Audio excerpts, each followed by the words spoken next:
Next gen astro நேயர்களுக்கு அடியேன் உங்கள் சிவயோகி சிவசக்திமான் சுவாமிகள் வணக்கத்தை தெரிவித்துக் கொள்வேன். இந்த பதிவில் கார்த்திகை மாத ராசி பலன் தான் சொல்லுவேன். 12 ராசிகளுக்கு உண்டான கார்த்திகை மாத ராசி கிரகங்களுடைய ஸ்தான பலன், பார்வை பலன், ஒவ்வொரு ராசிக்கும் என்னென்ன நடக்கும், என்னென்ன நன்மைகள் தீமைகள், என்னென்ன பரிகாரம் செய்யணும், என்னென்ன தப்பிச்சிக்கிறது எப்படி, மீண்டு வர்றது எப்படி, அப்படிப்பட்ட விஷயங்கள் தான் இப்போ உங்களுக்கு தெளிவாக விளக்கி கொடுக்க போகிறேன். இதை நீங்கள் கவனித்து நடந்துக்கிட்டிங்கனாக்கா இந்த கார்த்திகை மாத ராசி பலன்லேருந்து மீண்டு வந்து எல்லா நலங்களும் பெற்று வாழ போகிறீங்கன்னு சொல்லி இப்போ என்னுடைய குருநாதரை நான் வணங்கிக்கிறேன். ஓம் குருப்யோ நம நற்பவே நற்பவே நற்பவே ஓம் காஞ்சிவாசாய வித்மகே சாந்தரூபாய தீமகே தன்னோ சந்திரசேகர பிரச்சோதயாத். என் ஆத்மா மகாகாளி வேணும். ஓம் காளிகாசாய வித்மகே மசான வாசின்ன தீமகே தன்னோ அகோர பிரச்சோதயாத். என் உபாசனன் மகா வாராகி வேணும். ஓம் மகிஷத் பஜாய வித்மிக சண்டகஸ்தாங் தன்னோ வாராகி பிரச்சோதயாத். என் இன்னொரு உபாசனன் பகலாமுகன். ஓம் பகலாமுகி வித்மிகே சம்பேந்தும் தன்னோ தேவி பிரச்சோதயாத். கார்த்திகை மாதம் லக்ஷ்மி வாசம் செய்யும் மாதமாக சொல்லப்படுகிறது. கார்த்திகை மாதத்தில் தான் நிறைய விழாக்கள் கோவிலில் நடக்கும், வீட்டில் சுபகாரியங்கள் நடக்கும், நிறைய விசேஷம் நடக்கும். ஏன்னா லக்ஷ்மி வாசம் செய்யக்கூடிய மாதம்னால கண்டிப்பாக நடந்து தான் ஆகும். அது இல்லாமல் விரதமும் இருப்பாங்க நிறைய. பெரும்பாலும் ஐயப்ப பக்தர்கள் 48 நாட்கள் ஒரு மண்டலம் விரதம் இருந்து ஐயப்பனை தரிசனம் செய்வார்கள். ஐயப்பனுக்கு மட்டுமல்ல, எல்லா தெய்வங்களுக்குமே விரதம் இருக்கலாம். சிவபெருமானுக்கு விரதம் இருக்கலாம், முருகப்பெருமானுக்கு விரதம் இருக்கலாம், அம்மனுக்கு விரதம் இருக்கலாம், பெருமாளுக்கு விரதம் இருக்கலாம், எந்த தெய்வங்களும் வேணும் இருக்கலாம். இருந்தாலும் பிரசித்தி பெற்றவங்கிறது அந்த ஐயப்ப விரத மகிமை தான். ஸோ அதனால் கார்த்திகை மாதம் நல்ல மாதமாகத்தான் விளங்கப் போகிறது. 12 ராசிகளுக்கு உண்டான அந்த கார்த்திகை மாத பலன் பார்க்கும் பொழுது கிரகங்கள் எங்கே இருக்குன்னு பார்க்கணும். முதல்ல இதனால் வரைக்கும் மிதுன ராசி இருந்த குரு பகவான் அதிசாரமாக பயிற்சியாகி கடகராசிக்கு வந்திருக்கார். சிம்ம ராசியிலேயே கேது பகவான் தொடர்ந்து இருந்து வருகிறார். அடுத்ததாக துலாம் ராசியிலே சுக்கிரன் வரப்போகிறார். இந்த கார்த்திகை மாதம் ஆரம்பித்த உடனே சுக்கிரன் வந்து விடுவார். சுக்கிரன், சந்திரன், புதன், 3 கிரகமே இருக்காங்க. விருச்சிக ராசியிலே சூரிய பகவானும் செவ்வாயும் இருக்கிறார்கள். கும்பராசியிலே சனி பகவானும் ராகு பகவானும் இருக்கிறார்கள். இப்படி இருக்கக்கூடிய இந்த கிரக சூழ்நிலைகளிலே பொதுவான பலன்களில் பார்க்கும்போது ஒவ்வொரு ராசிக்குமே இப்போது சொல்லப் போகிறேன்.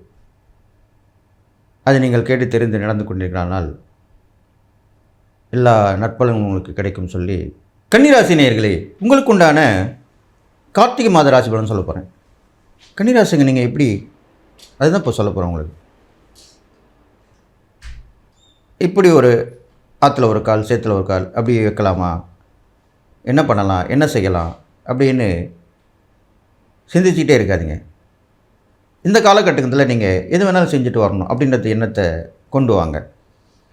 பொதுவாக கன்னிராசிக்காரங்களுக்கு பார்த்திங்கனாக்கா மைண்ட் செட் அப்படி தான் இருக்கும். குழப்பமான மனநிலை வரும். இருந்தாலும் படித்ததை, அனுபவம் பெற்றதை மற்றவர்கள் சொல்லணுன்றது உங்களுக்கு கண்டிப்பாக இருக்கும்.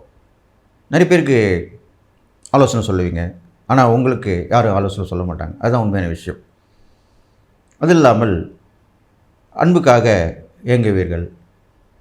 அதுவும் கிடைச்சா நல்லா இருக்குன்னு நினைப்பீங்க. கிடைக்கலன்னா ஒரு மாதிரி கவலை கொண்டு வாழ்வீங்க. அது இல்லாமல் ஆசை, எதுக்கு ஆசைப்படணுமோ அதுக்கு ஆசைப்படணும். எட்டாக்கணிக்கு ஆசைப்பட்டால் எப்படி கிடைக்கும்? கிடைக்கக்கூடியதற்கு மட்டும் ஆசைப்படுங்கள். அப்படிப்பட்ட குணாதிசயங்கள் உண்ட இந்த கன்னிராசிக்காரங்களுக்கு இந்த கார்த்திகை மாதத்தில் கண்டிப்பாக நல்லது நடக்கும். குருவுடைய பயிற்சியால் நல்ல விஷயங்கள் உங்களுக்கு நடக்க போகுது. பணம் பல வழியில் வந்து சேரப்போகுது. பெரியவருடைய ஆசீர்வாதம் கிடைக்க போகுது. சகோதர சகோதரருடைய உதவிகள் கிடைக்க போகுது. இதுமாதிரிலாம் நடக்க போகுது. கொடுக்கல் வாங்கல் கண்டிப்பாக சீராகும். பெண்கள் கை ஓங்கி இருக்கும். நீங்கள் நினச்ச விஷயத்தை சாதிச்சிருவீங்க. வீட்டுக்கு தேவையானதை வாங்கி போட்டு மகிழ்வீங்க. எப்படி வேணாலும் அந்த பொருள் வீட்டுக்கு வந்து சேர்ந்துடும்.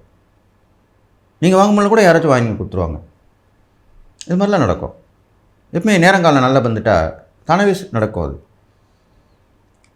முழு மூச்சோடு செயல்படணும். தைரியமாக இருக்கணும். எதை பற்றியும் பார்த்துக்கலாம், நம்மளுக்கு நடக்கும், முடியும், கிடைக்கும் அப்படின்ற பாசிட்டிவான எண்ணங்களை மனசில் நினைச்சு வரணும். அப்படி வந்தால் கண்டிப்பாக இந்த மாதம் உங்களுக்கு நன்மை செய்கிற மாதமாக தான் அமைய போகுது. அரசியல் உங்களுக்கு நல்ல முன்னேற்றம் இருக்கும், லாபம் கிடைக்கும், புதிய பொறுப்புகள் வந்து சேரும். சினிமா துறையில் உள்ளவங்களுக்கு உங்களுக்கு நல்ல ஒரு வாய்ப்பு வந்து அமையும். அது மூலிமா ப்ராப்ளம் ஆகிடுவீங்க. கல்வித்துறை, சமூகத்துறை மற்றும் எல்லா விஷயங்களும் தெரிஞ்சிக்கக்கூடிய, இப்போ இந்த சொல்கிறோம் இல்லையா, தகவல் ஒளிபரப்புன்னு சொல்கிறோம், அந்த மாதிரி துறையில் உள்ளவங்களுக்கு எல்லாமே கண்டிப்பாக நன்மை தான் நடக்க போகுது. உங்களுடைய உறவு கையில் நல்ல ஒரு விஷயம், சுபகாரியம் முயற்சி நடக்கும். அதில் போய் நீங்கள் கலந்துப்பீங்க. அந்த உறவுக்கு சுபகரிச்சும் போது இது வரைக்கும் எந்த ஒரு விஷயம் கலந்துக்காமல் இருப்பீங்க. இப்போ போய் கலந்துப்பீங்க. அதுக்குன்னா நேரம் சந்தர்ப்பம் அமையும். அவங்களே அழைப்பாங்க உங்களுக்கு. அது போய் கலந்துக்கும் போது அப்போது வரக்கூடிய அந்த நட்பு உறவு மூலிமா உங்களுக்கு அந்த இணை கிடைச்சி ஒருத்தர் விசாரிப்பாங்க. எப்பவுமே ஒரு நல்ல கிட்ட போகும்போது எல்லாம் விசாரிக்க தானே செய்வாங்க. அது மூலியமாக ஒரு நன்மை நடக்க போகுது. இது கண்டிப்பாக நடக்கும். அது இல்லாமல் உங்களுக்கு கடன் வழக்கு பிரச்சனை இதெல்லாமே தீரப்போகுது. கடன் முடியக்கூடிய இஎம்ஐ இருந்தீங்கன்னா அது முடிஞ்சிட போகுது. அந்த மாதிரி ஒரு விஷயமா இருக்கும். வழக்கு இருந்தால் அதுவும் முடிகிற மாதிரி இருக்கும். எதிர்ப்பு இருந்தால் அதுவும் விலகிடும். இருக்கும். இதெல்லாம் வேறு என்ன வேணும் உங்களுக்கு? எல்லாமே நல்லதாக நடக்க போகுது. இப்போது ஆக மொத்தம் கன்னிராசிக்காரங்களுக்கு இந்த கார்த்திகை மாதம் எல்லா வகையிலுமே ஏற்றமாக இருக்கக்கூடிய மாதமாக தான் அமைய போகுது. நீங்கள் செய்யக்கூடிய இறை பரிகாரம் பார்க்கும்பொழுது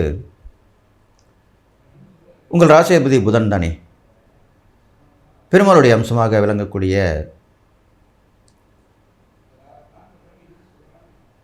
ஸ்ரீதேவி பூதேவி சமேத வெங்கடாஜலபதி பெருமாள் சொல்லுவாங்க, சீனிவாச பெருமாள் சொல்லுவாங்க, லக்ஷ்மி நாராயண பெருமாள் சொல்லுவாங்க. இப்படிப்பட்ட பெருமாள் வழிபாடு பண்ணால் உங்களுக்கு கண்டிப்பாக நல்ல எண்ணங்கள் மனதில் வரும், நல்ல விஷயங்கள் நடக்கும், தடைகள் விலகி நன்மை நடக்கும், எல்லாமே நடக்கும். தான தர்மம் பண்ணணும்னாக்கா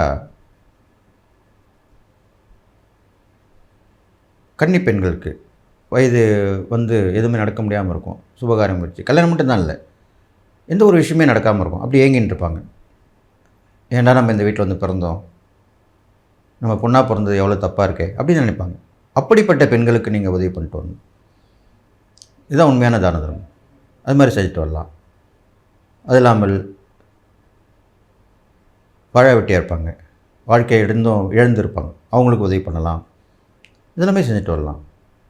ஆனால் அந்த பெண்ணுக்கும் பெண்ணாக இருந்தாலும் ஏன் கணவனில் கூட தானே அப்படி இருக்காங்க. சில பேருக்கு திருமண முறிவு ஏற்பட்டால் கூட கல்யாணம் நினைக்காமல் இருப்பாங்க. அப்படிப்பட்ட ஆண்களுக்கு வந்து இந்த கன்னிராசியில் பிறந்த பெண்கள் உதவி பண்ணலாம், தப்பு கிடையாது. நீங்கள் பண்ணலாம் கூட, டைரெக்டாக யார் மூலியமாக செஞ்சு உதவி பண்ணலாம். இருந்தாலும் உங்களுடைய பொருளோ பணமோ அதில் போய் சேரணும். அப்போ அந்த பலன் உங்களுக்கு கண்டிப்பாக கிடைக்கும். இது மாதிரிலாம் பண்ணிட்டு வாங்க.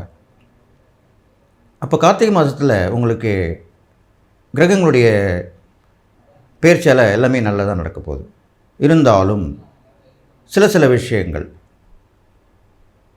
சில நஷ்டங்கள், பிரயாணத்தில் நஷ்டம் ஏற்படுது, வெளிநாடு வாய்ப்பை கொஞ்சம் தள்ளி போகும். அது மூலிமா செய்யக்கூடிய விஷயங்கள் எல்லாமே கொஞ்சம் தாமதமாக நடக்கும், நஷ்டமாகும். வர மாதிரி வந்து ஒன்று கேன்சல் ஆகிடும். அப்போ அதெல்லாம் வந்து நஷ்டம் தானே. இது மாதிரி சிறு விஷயங்கள் தான் உங்களுக்கு அந்த நஷ்டத்தை கொடுக்கும். பெருசாக ஒன்றும் அமையாது உங்களுக்கு. அப்போ அதை நீங்கள் கவனமாக பார்த்துக்கணும். தூக்கம் எல்லாமே குறைஞ்சிரும். அப்போது நல்ல தியானம், தவம் இந்த மாதிரி காலத்தில் ஜபம் பண்ணிட்டிங்கன்னா கண்டிப்பாக தூக்கம் வந்துடும். இந்த கார்த்திகை மாதம் விரத மாதம்னு ஏற்கனவே சொல்லியிருக்கேன். அப்போது உங்களுக்கு பிடித்த இஷ்ட தெய்வத்தை நீங்கள் வணங்கி விரதம் இருந்து வரணும். பெரும்பாலும் உங்கள் ராசிக்காரங்க இந்த விரதம் இருக்கும்போது மௌன விரதத்தை கடைபிடிச்சார் நல்லது. காலையில் 6 மணிலேருந்து சாயந்தரம் 6 மணி வரைக்கும் இதை மட்டும் நீங்கள் பண்ணிட்டீங்கன்னா கண்டிப்பாக உங்களுக்கு எல்லாமே தேடி வரப்போகுது.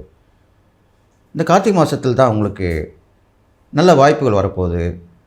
பல பேருடைய உதவிகள் கிடைக்க போகுது. எல்லா வகையான ஏற்றமும் நடக்க போகுது. நீங்கள் யாருன்றது அவங்களுக்கு தெரியும். அவங்க மூலிமா உங்களுக்கு உதவி வந்து சேரும்.